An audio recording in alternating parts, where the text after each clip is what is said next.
أشهد أن لا إله إلا الله وحده لا شريك له وأشهد أن محمدا عبده ورسوله صلوات الله وسلامه على هذا النبي الكريم وإمام المتقين وقائد الدعاة المجاهدين وعلى آله وأصحابه أجمعين. اللهم علمنا ما جهلنا وانفعنا بما علمتنا وجعلنا من المخلصين. وصلى الله على سيدنا محمد وعلى آله وبارك وسلم والحمد لله رب العالمين. أما بعد.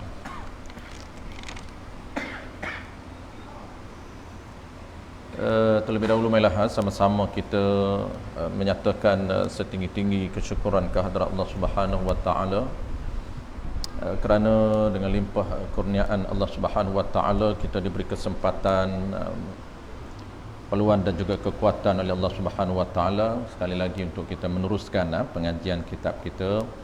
Mudah-mudahan Allah berikan kebaikan kepada kita. Allah rekodkan catatan pahala orang-orang yang menuntut ilmu syariat, yang merupakan pahala yang besar yang dijanji oleh Allah Subhanahu wa taala. Bukan semata-mata kita orang panggil duduk tanpa niat, maka dia panggil duduk yang tidak termasuk dalam ibadat. Antara duduk yang ibadat selain daripada duduk iktikaf ialah duduk orang yang niat di dalam hatinya semata-mata mendengar ilmu syariat, merupakan sebahagian daripada duduk ibadat. Itu beza di antara duduk ibadat dengan duduk yang bukan ibadat. Walaupun kita tak faham, setengah orang tuan-puan apabila dia tak faham, memang dia tak nak duduk dalam majlis ilmu. Dia tak tahu bahawa dua benda, faham dan duduk itu dua benda yang asing. Semata-mata duduk dengan niat kerana perintah Allah Subhanahu wa taala, maka kita akan direkodkan pahala orang yang belajar ilmu syariat. Yang keduanya, orang yang mendengar, maka pahala mendengar setiap mutiara ataupun setiap ilmu syariat itu pahala yang asing. Dan bonus yang Allah beri kepada kita ialah kepahaman. Kepahaman itu merupakan anugerah Allah Subhanahu wa taala, sebab bukan semua orang dengar faham. Kepahaman itu merupakan anugerah ataupun pemberian Allah Subhanahu wa taala. Kita akan sambung tuan-puan proses untuk kita mengenali Allah Subhanahu wa taala melalui pendekatan kenal ciri yang ada pada Allah. Kita sedang mencari info ataupun maklumat ataupun ilmu untuk kenal Allah Subhanahu wa taala melalui pendekatan kenal ciri yang ada pada diri Allah Subhanahu wa taala. Baik. Kita akan sambung tajuk baru, topik yang baru, iaitu huraian ciri yang ke-8. Huraian sifat yang ke-8, iradatun. Qala al-musannif rahimahullahu taala, muka surat 23. Huraian sifat yang ke-8. Huraian sifat yakni ciri Allah Ta'ala yang ke-8 daripada 20 sifat ataupun ciri yang dibincang di modul kita ini. Susunan seperti biasa tuan-puan, susunan ini bukan susunan yang hakiki. Bukan ciri Allah ini boleh disusun, yang kita boleh nampak tersusun pada diri Allah. Tidak. Ini dipanggil huraian ataupun susunan untuk memudahkan proses kita nak belajar ataupun kita nak faham. Dia panggil tartib ta'aqquli, bukan tartib hakiki, bukan susunan yang sebenar. Kerana ciri Allah ini tidak ada yang awal, tidak ada yang kemudian. Bukan boleh disusun yang pertamanya, ciri yang pertamanya ada, ciri keduanya kidam. Itu susunan yang munasabah, yang praktikal, yang mudah untuk kita faham. Huraian sifat yang ke-8 nama dialah iradatun. Artinya terjemah daripada iradah ini artinya ialah berkehendak. Terjemahan dalam bahasa Melayu, Allah mempunyai ciri yang bernama berkehendak. Itu bahasa lama. Dengan sebab ataupun dengan ciri berkehendak inilah Allah berkeupayaan untuk dia panggil menentukan segala perkara mungkin. Ataupun bahasa kita dia panggil berkehendak ni, dia panggil keinginan. Allah Subhanahu Wa Taala ada ciri keinginan. Sebab itulah dia boleh decide, dia boleh menentukan, dia boleh merancang sesuatu perkara yang dia nak. Kenapa? Kerana dia ada sifat, kalau orang kata bahasa lama dia kata sifat mau, sifat nak, sifat berkehendak. Berkehendak, mau, nak. Kenapa kita ni boleh buat keputusan malam ni kita nak datang? Kerana kita boleh buat keputusan sebab Allah cipta dalam diri kita ini ada sifat berkehendak, ada keinginan. Sebab tu dia boleh menentukan suatu benda yang dia nak. Dengan ciri apa?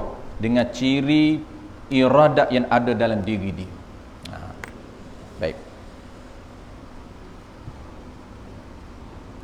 Qala al-musannif rahimahullahu ta'ala, wajib pada syarak. Baik, kita akan detailkan sekejap lagi tuan-puan makna iradat.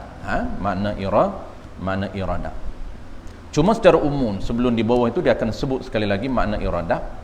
Secara umumnya, sebelum kita baca mukaddimah ini, apabila sebut iradat, bahasa lain dipanggil berkehendak ataupun keinginan,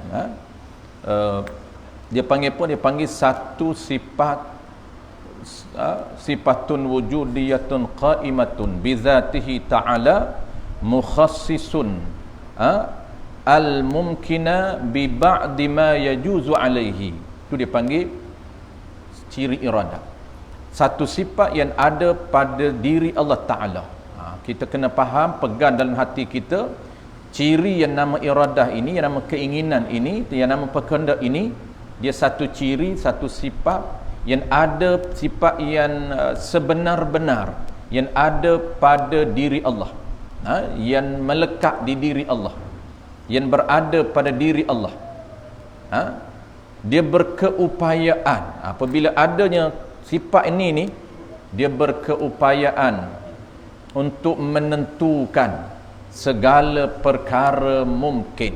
Itu kita gabungkan di antara fungsi sifat ini. Fungsi yang kata sifat iradah ini, dia ada tugas ataupun ada peranan dia.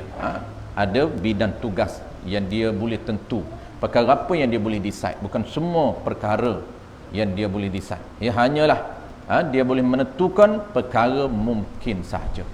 Baik, saya tahu itu iradah sebagai gambaran awal untuk kita faham. Apabila sebut iradah, jangan bertukar dengan qudrah. Kita pun sama. Kita boleh bergerak bukan dengan sebab dengan keinginan kita. Tidak. Kita boleh bergerak dengan sifat qudrah yang ada dalam diri kita. Sebab kita ada tenaga. Dengan tenaga yang Allah cipta dalam diri kita, kita boleh bergerak. Tetapi pergerakan kita ini, kita bergerak ini mengikut apa yang kita decide. Tu. Jadi dua ciri yang ada dalam diri kita pun konsep lebih kurang sama. Sama konsep saja. Jangan kata sama semua, tidak. Begitu juga Allah. Kita datang malam ni, Allah decide pada azali. Allah tentukan si fulan bin si fulan, dia tentu, dia rancang untuk berada pada tempat sekian, masa sekian. Dia tentu. Apabila sampai masa yang dirancang, maka dia tandis dengan qudrah. Itu beza. Dia praktis dengan qudrah dia. Bukan dia praktis dengan iradah. Iradah dia decide, dia rancang, dia buat dengan qudrah. Ni kita kena secara panggil pendetilan supaya kita tak nampak Allah Ta'ala buat ini dengan iradah. Tidak. Iradah itu dia tentu ataupun dia rancang, ataupun dia decide. Bila dia rancang? Bukan dia rancang petang tadi, bukan dia rancang semalam. Yang rancang semalam adalah kita, yang rancang petang tadi adalah kita, yang rancang sebelum maghrib adalah kita. Kita decide sebelum maghrib aku nak jemaah di surah An-Nur, itu kita. Tetapi perancangan Allah, dia nak tetapkan, dia nak rancang kita berada di surah An-Nur ini di azali. Apa maksud azali? Sebelum dia cipta makhluk. Sebelum dia mencipta makhluk langit bumi, tuan-puan, segala apa nama ini makhluk, dia decide awal. Jalan cerita kita ni plot dia dah awal lagi di-decide oleh Allah Subhanahu Wa Taala. Maka apabila sampai masa dia tanjis, maksudnya dia praktik. Dengan apa dia? Dengan qudrah, dengan sifat qudrah, perkuasaan ada pada dia. Yang kita dah bincang panjang lebar sebelum daripada ni, yang kata qudrah itu satu sifat yang ada pada diri Allah, yang berkeupayaan untuk mengada dan meniada perkara mungkin. Tu. Dia mengada dan meniada perkara mungkin mengikut ala wafqil iradah, mengikut apa yang dirancang. Dia tak akan lari walaupun sedikit daripada perancangan Allah. Yang lari itu adalah kita. Sebab apa kita lari, tuan-puan? Decide lain jadi lain. Pilih lain jadi lain. Sebab bukan hakikatnya kita. Hakikatnya ialah perbuatan itu perbuatan Allah. Cuma nisbah Allah beri kepada kita, nisbah lahir daripada kita, kita boleh decide. Dan kita juga boleh buat. Lahirlah kita pun melangkah, nak bergerak kita. Lahir daripada kita, zahir daripada kita, hakikatnya ialah perbuatan Allah. Sebab itulah apabila kita decide, ada yang jadi, ada tak jadi, ada yang lari, ada yang tak lari. Sebab apa? Kalau betul lah perbuatan Allah, dia tentu decide dia begitu, kita buat jadi. Tetapi kalau Allah tak decide, Allah decide lain, kita buat tak berbetulan dengan apa yang Allah rancang, tak akan jadi. Itu pegangan akidah Ahlussunnah wal Jamaah. Baik, itu secara umum. Kita baca mukaddimah dia. Qala al-musannif rahimahullahu ta'ala, wajib pada syarak pula. Maksudnya wajib pada syarak juga. Dia jadi hukum wajib pada syarak ini, wajib dia panggil hukum syarak. Wajib syar'i, bukan wajib akal. Jadi syarak ni, tuan-puan, dipanggil peraturan Allah Ta'ala yang Allah gubal, tu dipanggil peraturan, hukum syarak. Jadi hukum yang telah digubal oleh Allah Ta'ala untuk kita, untuk manusia. Wajib ini ada dua. Pertama ialah kewajipan dasar, kewajipan induk. Dia panggil wajib usuli. Wajib induk ni apa dia? Wajib induk ini, wajib dasar ini, wajib teras ini, wajib yang menjadi tunjang dalam kehidupan kita, ialah percaya adanya Allah Ta'ala melalui ciri-ciri yang sempurna. Sebab tu kita kena belajar ciri kesempurnaan Allah Ta'ala supaya kita kenal melalui info yang ada pada Allah. Kenapa? Kerana dia wajib usuli. Kewajipan itu kewajipan usul, kewajipan teras, kewajipan yang menjadi tunjang dalam kehidupan manusia. Dan wajib yang keduanya, wajib yang kedua ni kalau dia tak buat, tuan-puan, dia akan dibakar di dalam neraka, habis dosa dia, kembali balik syurga. Tu dia. Sebab tu ulama jaga. Kenapa? Kerana kesalahan wajib usuli tidak ada kompromi, tetap dia berada dalam neraka selama-lama. Apa dia wajib usuli? Satu saja, iaitu wajib beriman adanya Allah dan segala rukun iman yang lain. Sebab tu ulama kita, tuan-puan, bantu masyarakat, bantu orang Islam supaya selamatkan akidah. Kenapa? Kerana kalau betul lah akidah dia, betul lah tunjang dia, teras dia, dia akan selamat. Dia akan berada di dalam penghuni, dia akan menjadi penghuni syurga selama-lama, walaupun dia ditransit dalam neraka, akhirnya ke syurga. Sebab itu Allah Ta'ala janji. Allah janji kalau ada imam di dalam hati dia. Maksud iman ni, kalau dia percaya dan hati dia, walaupun tak cantik kepercayaan dia, berkaitan dengan adanya Allah dan ciri-ciri Allah yang sempurna dan rukun iman yang lain, dia, Allah akan kekalkan dia di dalam syurga selama-lama. Walaupun permulaan dia terpaksa dibakar dalam neraka, wal'iyazubillah, habis dosa dia, kemudian dimasukkan kembali ke dalam syurga. selama-lama dia akan menjadi penghuni tetap syurga. Tetapi kesalahan yang wajib usuli, kalaulah dia tak sempurna iman dia, dia percaya kepada Tuhan dengan tak betul kepercayaan dia, maksudnya tak kenal Tuhan secara basic, maka dia tak sempurna wajib usuli, menyebabkan kesalahan ini tidak dimaafkan oleh Allah Ta'ala, akan ditetapkan di dalam neraka selama-lama. Tu wajib furu'i ni apa dia? Ada dua. Pertama, wajib usuli, kena Allah Subhanahu Wa Ta'ala, beriman kepada Allah, beriman kepada Nabi, dan beriman kepada qada dan qadar. 6 teras itu. Wajib furu'i, kewajipan yang keduanya namanya wajib furu'i.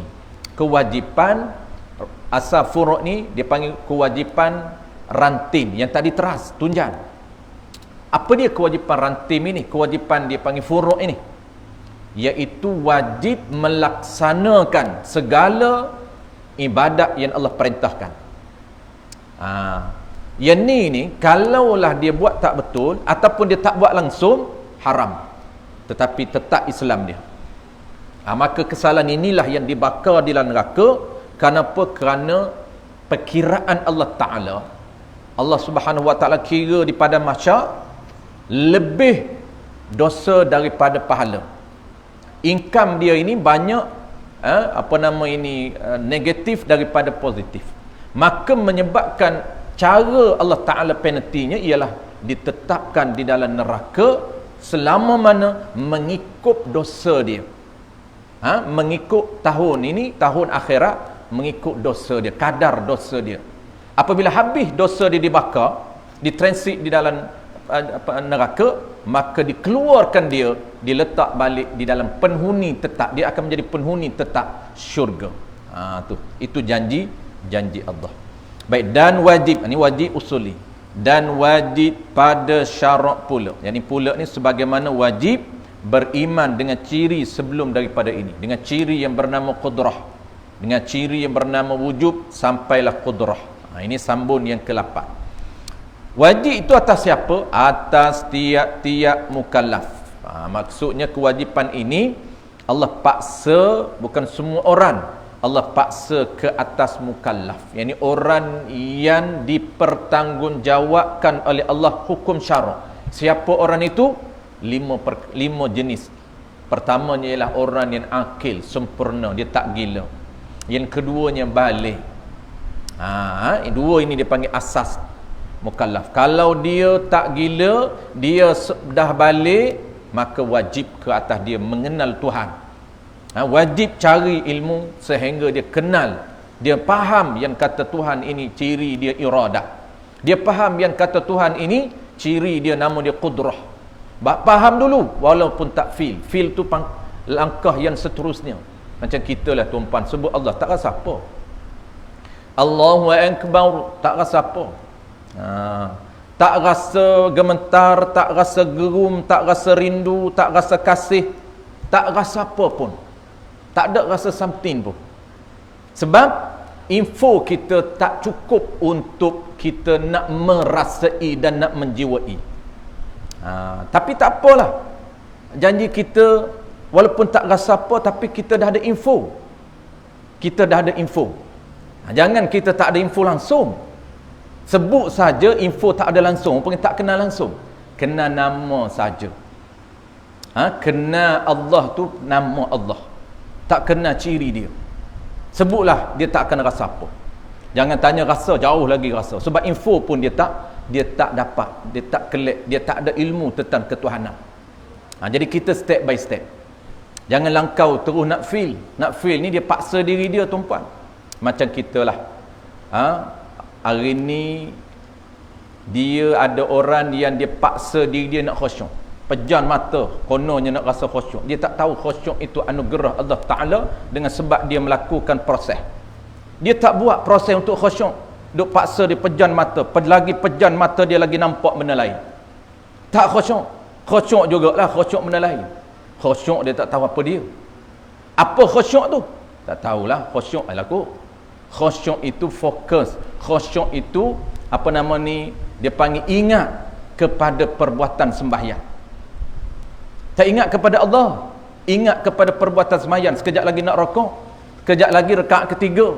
Kalau sekejap lagi lupa rakaat, itu tak khusyuk. Ni 3 ke 4, 3 ke 4. Dia ingat apa dia? Sekejap lagi nak mengetai, sekejap lagi teh tarik, sekejap lagi roti canai. Tak ingat rakaat ketiga ke keempat ni. Tak ingat. Tak khusyuk tu. Khusyuk ni apa dia? Ingat kepada perbuatan dan juga perkataan sembahyang. Takbir Allahu Akbar. Ingat dia sedang membaca Fatihah. Realize dia sedang membaca Fatihah. Tu khusyuk orang biasa. Kalau khusyuk orang-orang yang soleh, orang wali Allah, dia menhayati setiap ucapan dia dan juga ada kenik dengan Allah Ta'ala. Setiap bacaan dia berhubung terus dengan Allah. Macam kita tuan-tuan bercakap, kita bercakap dengan orang tuan-tuan, dia fokus kepada kita cakap, dia dengar, dia faham. Ada emosi, cuba cakap dengan anak kita buat endah tak endah, kita suruh anak kita, dia buat tak layak. Lepas tu dia tanya pula apa dia, tu kita geram tu. Bercakap 2-3 patah, berbuih mulut dah kita. Lah kali apa dia bah, dia kata apa dia bah pula. Sebab dia, kita duk cakap 2 minit tu, dia tak dengar apa, dia tak fokus, dia tak faham apa dia bercakap, sebab hati dia duk kat lain. Nak tangan dia ada game. Tangan dia ada nanti apa, PUB apa game tu, kita pun tak faham nama dia. Main game macam-macam jenis kan. PUBG, PUBG. Lagilah dia tak tahu ayah dia bercakap apa dengan dia. Telinga dia dengar, hati dia tak fokus, sebab dia duk fokus kat lain.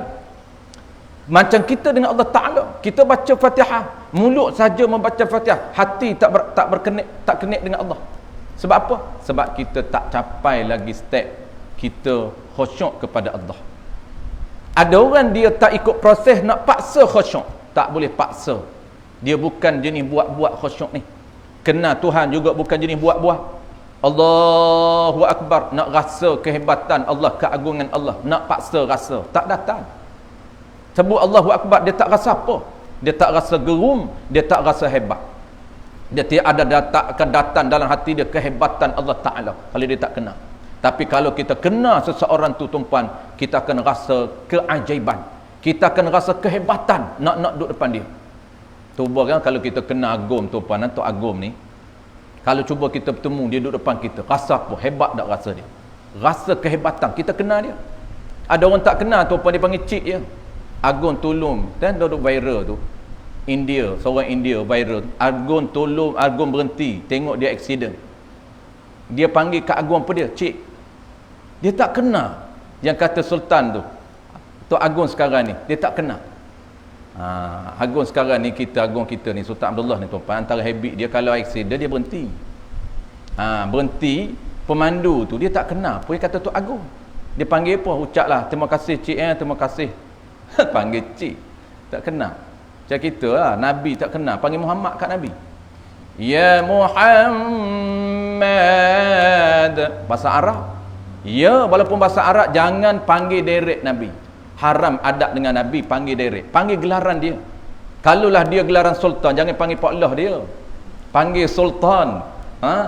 Tak nak panggil tuanku pun panggil sultan, dia gelaran dia. Cuba tuan tengok gelaran dia, panjang gelaran sultan ni. Kena buh yang depan yang mulia. Lepas tu ada tengku pula, sultan pula, panjang gelaran dia. Kena buh yang amat mulia, tengku as-sultan, barulah nama dia Abdullah. Kita ni panggil Nabi tak ada gelaran langsung Nabi kita. Tu, ya Muhammad, ya Muhammad. Ada qasidah tuan-puan, dia tak edit, dia tak ejah, dia panggil ya Muhammad. Banyak qasidah dia tak mula ya Muhammad, dia panggil ya Habiballah, ya Sayyidi, ya Sayyidina, ya Maulana. Itu gelaran dia. Maulana gelaran, ya Sayyidi gelaran. Haram panggil Nabi, panggil nama dia wahai Muhammad. Ya tu wahai lah. Orang Melayu panggil oi, oi. Tu Melayu. Arab ya Syekh, nak panggil ya Syekh. Jumpa dengan kita orang Arab, ya Syekh. Ya lah dia kata oi, mana mak? Kalau kita kan kena ada oi dulu. Oi tu menyeru supaya dia berpaling. Oi. Kita marah panggil oi. Apa oi? Tak ada adab. Panggil pak cik. Jangan panggil terus nama. Kita pun marah budak panggil pak cik. Ada ke Nabi dia ajar budak kecil panggil Nabi Muhammad? Budak kecil-kecil sekolah rendah qasidah, ajar qasidah. Bagus qasidah tu. Tetapi kalau ada ya di hadapan itu kena tukar. Ya Maulana, ya Habiballah, ya Rasulullah, ya Habiballah. Semua gelaran dia. Tak keluar pun Muhammad. Panggil gelaran dia. Ya Nur. Tu pun nama qasidah tu Nur. Ya Nur, qasidah Nur. Nur tu gelaran Nabi. Nabi ni dipanggil orang yang bercahaya sebab muka dia bercahaya. Kita pun bercahaya juga, cahaya lain. Nabi ni bercahaya seperti lampu. Kata Sayyidina Aisyah radhiyallahu anha, kalaulah tidak ada pelita pada malam yang gelap gelita, aku tidak memerlukan pelita. Cukuplah dia kata cahaya yang ada pada Nabi kita Muhammad. Isteri Nabi, dia tak panggil isteri tuan-puan. Nabi, isteri dia tidak akan memanggil nama dia. Semua isteri Nabi panggil Rasulullah, gelaran. Dia tak panggil nama dia. Tu beradab. Beradab dengan Nabi kita. Isteri kita ni dia beradab lah dengan kita. Jangan isteri panggil nama kita pun jangan. Cuma ada juga kawan saya tu, dia kahwin dengan classmate, maksudnya sebaya. Biasa di sekolah kan panggil aku engkau, lepas tu nama. Dia panggil nama suami dia. Dia tak panggil abang. Tak tahulah belakang kita kok dia panggil abang. Kok depan kita dia malu, kau dah classmate kan. Depan kita dia panggil apa nama ni? Dia panggil nama. Nama Said. Ustaz Azhar datang. Oh. Saya kata mana boleh panggil suami. Dah biasa dah Ustaz. Tak boleh, kena muliakan dengan gelaran. Tak nak panggil abang pun panggil benda lain. Panggil gelaran dia. Macam kita, isteri kita kan panggil abang. Gelaran lah tu, gelaran memuliakan dia. Bukan kira romantis tak romantis. Baik. Habis.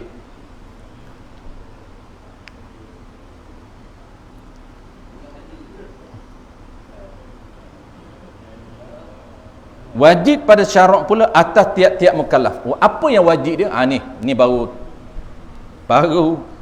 tahu wajib. Dia nak insya' dah. Apa dia? Mengetahui. Nak insya' baru tahu. Tak bertemu lagi. Wajib apa ni? Daripada tadi wajib ni. Wajib mengetahui. Yang belajar hingga tahu. Itu mengetahui. Kewajipannya tahu. Sebab tu ramai orang tak mengaji tuan-tuan. Dia kata, wajib tahu bukan mengaji. Pandai juga. Wajib mengetahui, yakni wajib belajar sehingga mengetahui. Tu dia panggil belajar itu jadi wajib. Wajib dia panggil apa? Dia panggil wajib aradi, dia panggil wajib wasilah. Wasilah perantaraan nak tahu tu kena berusaha mencari ilmu sehingga tahu.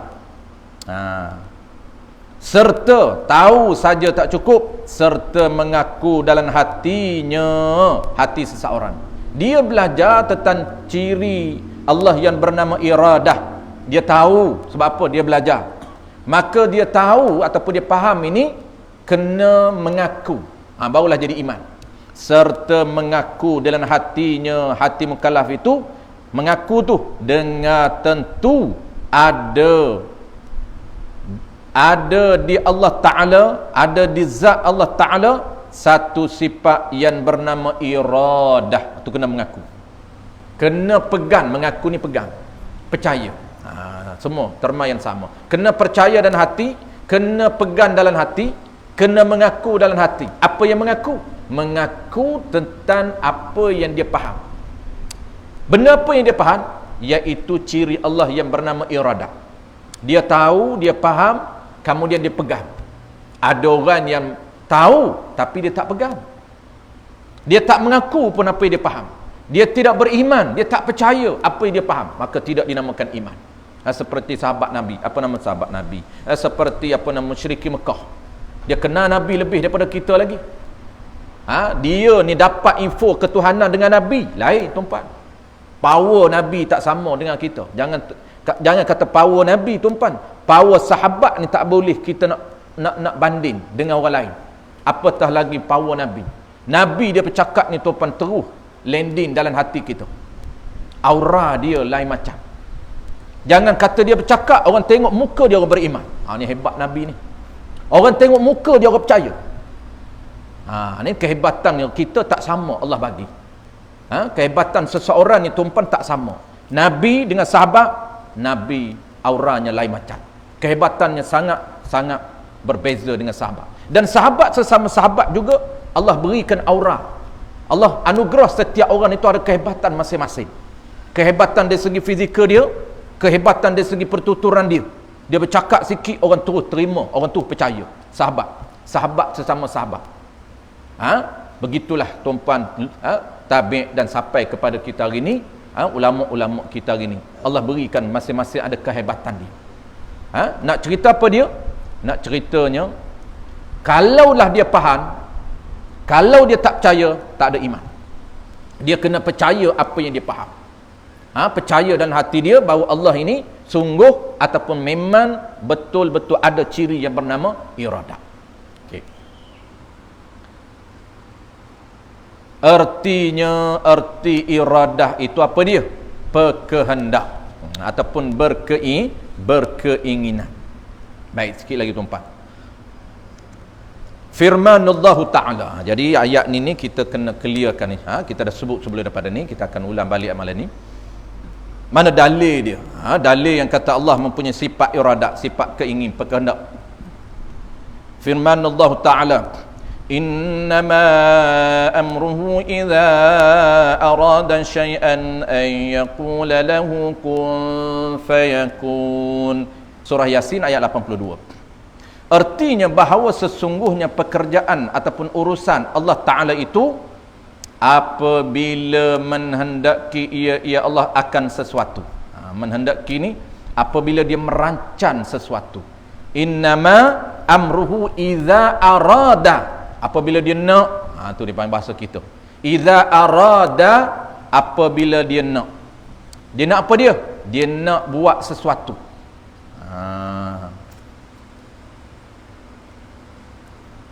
An yaqula lahu, bahawa berkata ia Allah bagi sesuatu. Berkata Allah Subhanahu wa Ta'ala bagi sesuatu itu, jadi bagi makhluk itu, bagi sesuatu benda yang dia nak buat tu, dia berkata apa? Kun. Dia berkata, hendak jadilah engkau. Kun fayakun, maka jadilah ia. Ni. Ini tu tuan-puan, dia panggil termasuk ayat mutasyabih. Ini termasuk ayat yang perlu kepada pendetilan para ulama. Kita tak boleh faham secara literal, tak boleh. Kalau faham secara zahir, bermakna Allah ni dia melakukan suatu benda dengan perkataan kun, jadi. Bukan dia lakukan dengan kudrah dia. Ini kena faham. Kalaulah ramai majoriti orang faham tuan-tuan, dia kata Allah Ta'ala ni, dia kata hebatnya Allah Ta'ala, kalaulah Allah Ta'ala nak buat satu benda, jadi terus. Dia buat macam apa nama ni, silap mata. Jadi Allah Ta'ala kata sampai kita malam ni. Sampai kita malam ni dengan saja. Dengan kata jadi saja. Kita embuh 1000 kali jadi tak jadi. Allah sekali jadi. Datang. Bukan. Ini ni ayat mutasyabih. Gambaran Allah nak cerita apa dia? Ini kinayah. Ini kiasan kepada Allah nak menggambarkan betapa cepatnya perbuatan dia. Kalau dia nak buat satu benda, seolah-olah aku kata jadi. Seolah-olah itu perumpamaan dari sudut apa? Dari sudut Allah nak cerita cepatnya perbuatan Allah. Kalaulah dia nak tanjis suatu benda, akan jadi apa yang dia nak. Tu. Ni dia panggil apa? Dia panggil ta'luq qudrah ni. Dia panggil kun fayakun ni, dia panggil ta'luq qudrah. Dalam ilmu balaghah dipanggil majaz, isti'arah tamthiliyah.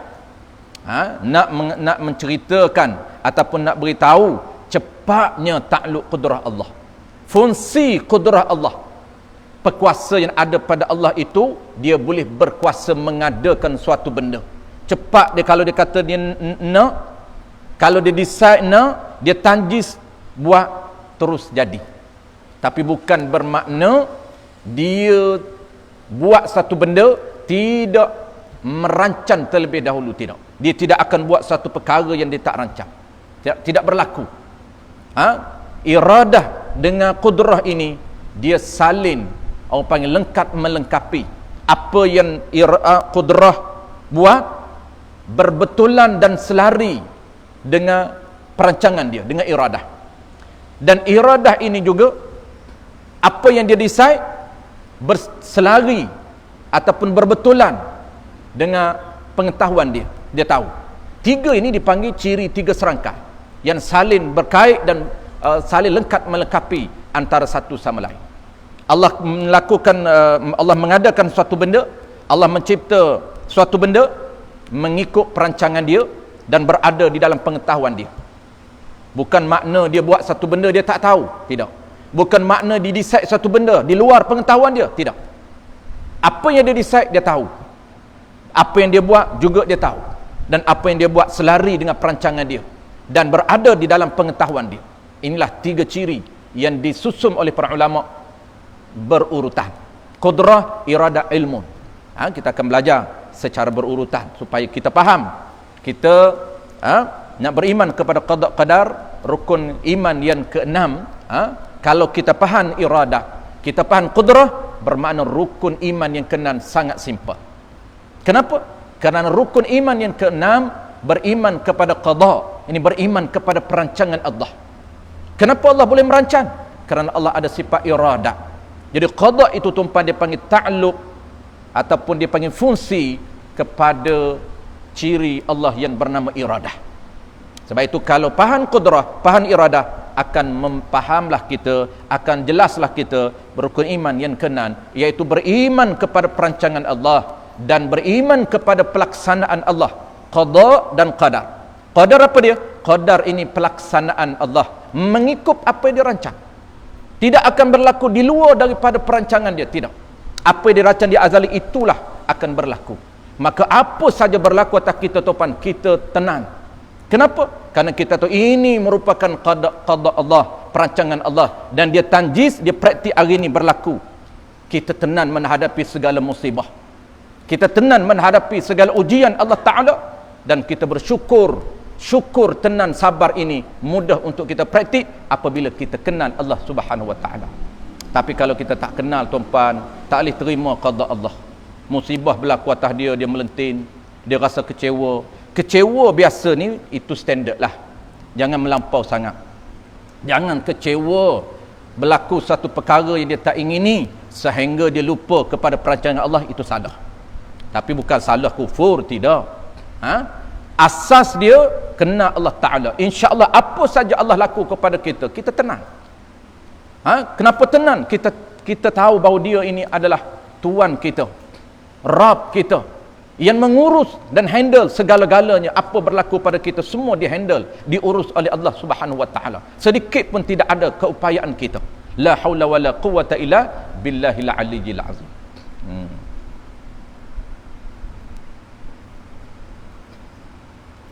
Batu kita tu apa? Tapi tak salah lah. Cuma kita dah insya'. Baik, kita berhenti dulu. Kita nak tengok tempat berhenti sebelum saya nak cerita bab nasib baik ni. Kan orang kita biasa guna istilah nasib baik. Oh, nasib baik saya datang malam ni. Nasib baik. Ada nasib baik, ada nasib tak baik. Baik, kita tengok noktah dulu.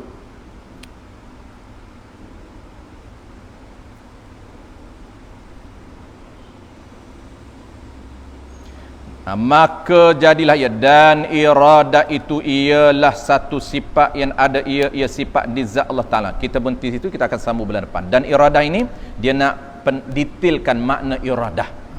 Secara umumnya kita dah beri tadi, umumnya kita akan detailkan bulan depan, dan juga serta fungsi bulan depan insya-Allah. Fungsi iradah, dia ada fungsi dia. Ciri dan juga fungsi ciri ini takluk kita akan bincang bulan depan. Allah decide, dia decide satu benda, maka kita kena faham Kalau dia tentu nak buat satu benda, maka kita nak kena faham apa benda yang dia boleh decide. Dia boleh tak nak tentu nak buat isteri dia. Ini bukan bidang tugas decide, bukan bidang tugas iradah. Dia tidak boleh merancang untuk cipta isteri dia. Tak boleh merancang cipta bukan maksud tak boleh, bukan bidang tu. Itu bahasa tepat dia, kita tak boleh kata tak boleh. Bidang tu bahasa tepatnya ialah itu bukan bidang tugas dia. Itu bukan job dia. Makna dia bukan lemah, tak boleh merancang untuk ada suami. Untuk merancang ada isteri. Kita boleh. Sebab memang itu tugas kita. Kita boleh merancang. Nak decide lah berapa orang anak ni. Boleh decide dia. Tapi jadi tak jadi itu urusan Allah Ta'ala. Berapa banyak bang? 5. Saya rancang 10 ustaz, tak jadi. Kilang tutup awal. Kenapa tak jadi tu? Itu tanda bahawa dia hanya merancang saja. Tetapi hakikatnya perbuatan Allah Subhanahu Wa Ta'ala. Kalau dia rasa hebat, apa dia rancang dia jadi. Kita pun jadi tu jadi, tu yang kalau tak kena Allah, dia rasa diri dia tu. Apa dia rancang jadi. Apa dia nak jadi. Saya ni ustaz insya-Allah kalau doa saya jadi. Doa saya jadi. Saya nak orang macam ni. Saya kata, ini rezeki Allah bertemu saya dia. Doakan saya. Sebab dia kata saya ni ustaz, biasa saya doa semua jadi. Bukan sembang kari. Sembang kari saya boleh cerita. Nak doa apa? Saya nak doa. Ada setengah dia kata jangan main-main ustaz dengan saya. Biasa saya sebelum ni saya buat jadi. Pandai juga dia cakap sebelum ni. Cuba doa sekarang tak jadi. Sebelum ni jadi ustaz. Pandai ayat kilah dia. Jadi sebelum ni saya doa apa pun jadi. Jangan main-main dengan dia. Jadi kalau dia tak kenal Tuhan, bahaya. Sebab apa? Dia nampak doa jadi. Dia nampak diri dia. Sebenarnya dia rancang nak apa dia buat. Allah berbetulan dengan kehendak Allah, berbetulan dengan perancangan Allah, berbetulan dengan perbuatan Allah Ta'ala. Jadi kalau tak berbetulan rancang 10 kali semak apa pun tak jadi tuan-tuan. Cantik rancangan kita, plan A cantik, plan B cantik, plan C cantik, backup plan semua tak jadi. Jangan kata plan A backup semua tak jadi. Kenapa? Kerana tak berbetulan dengan perancangan Allah Subhanahu Wa Ta'ala. Itulah iman kita. Apabila kita kena iradah, kita kena kudrah, insya-Allah hidup kita akan tenang, sentiasa berhubung dengan Allah Subhanahu Wa Ta'ala. Tidak akan timbul frah. Kenapa nak frah? Kerana bukan upaya kita pun. Bukan hak kita, maksudnya bukan kehebatan kita. Kita ni pun buat ni pun, kita boleh bergerak, boleh rancang pun Allah cipta.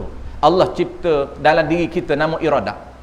Kemudian Allah cipta dalam diri kita nama qudrah. Kemudian Allah cipta satu lagi, apa dia? Perbuatan.